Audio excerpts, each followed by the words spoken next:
while we're sitting there in Staples, why haven't the Lakers come out and given any sort of public statement in regards to Luke Walton? Why do you think? Well, I know that they don't want to engage LeVar directly in the same way that sometimes when my kid. That's not what you really think, though. What do you think? What do you mean? What do I think? He's on the hot seat. How do you read that? Being a veteran, because even if he is on the hot seat, they can't make this change because then you give the impression he's running the franchise, Brian. That's the problem. I mean, why? To me, it's embarrassing that Rick Carlisle has said more, and Popovich and Steve Kerr has said more in support of Luke Walton than the franchise publicly. Brian. Yeah, let me tell you, whatever you want to say about LeVar Ball, he has smoked out the fact that the Lakers do not support Luke Walton. And that is now crystal clear. And there are now guys out there wondering, openly to me, executives, coaching agents, I wonder who the Lakers are going to hire as their next coach. Because that has been revealed here, that they do not have unconditional support for Luke. But they have to, Brian. They have to, even if they don't. They have to, because otherwise it's going to – what would be worse? What would be worse than giving the impression that the dad of their second overall pick runs the franchise? What would be worse than that? Nothing, in my mind.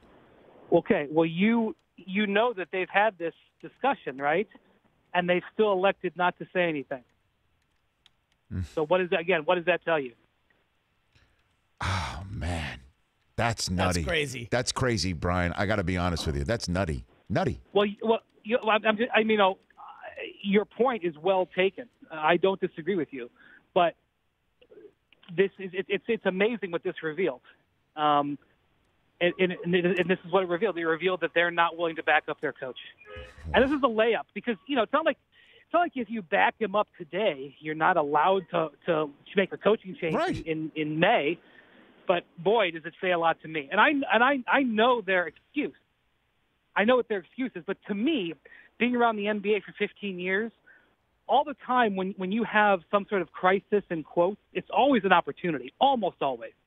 And to me, when I saw this, I go, you know what? This is actually a great opportunity for the Lakers. They can come out. They're on a 9-game losing streak. Let's come out and back our head coach. Let's do it. Let's spin this and use it as a rallying point for the team. And by the way, they've won 3 games in a row. I know. So then it's a good time. It would have been a good time to do it. So then, if we're completely off the rails, Brian, if we're completely off the rails, then who is Kobe telling Rob Pelinka should be the next head coach of the Lakers, Brian? Well, LeBron James. I don't know about Kobe. I can't speak about Kobe. No, I know. I mean, what I'm saying is that this is crazy talk. You want to know what people are saying behind the scenes? Sure. You want to know what they're saying? Please.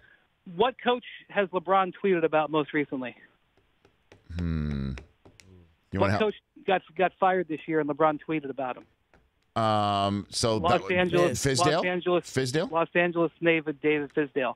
Now, again, this may not be true. The Lakers may intend to keep him, but what I'm telling you is the way that the events have gone down. Like I got executives in my ear, I got agents in my ear saying, "Oh yeah, they're probably going to hire David Fizdale."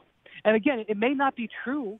They may intend to keep Luke, and David Fizdale may not even want the job. I mean, I'm sure he does, but oh yeah, David Fizdale may not even want the job. But by not speaking about it, by letting it fester, this is what is created. And you don't think that this gets to the players? Of course it does. The Rich Eisen Show, weekdays at noon Eastern on Audience.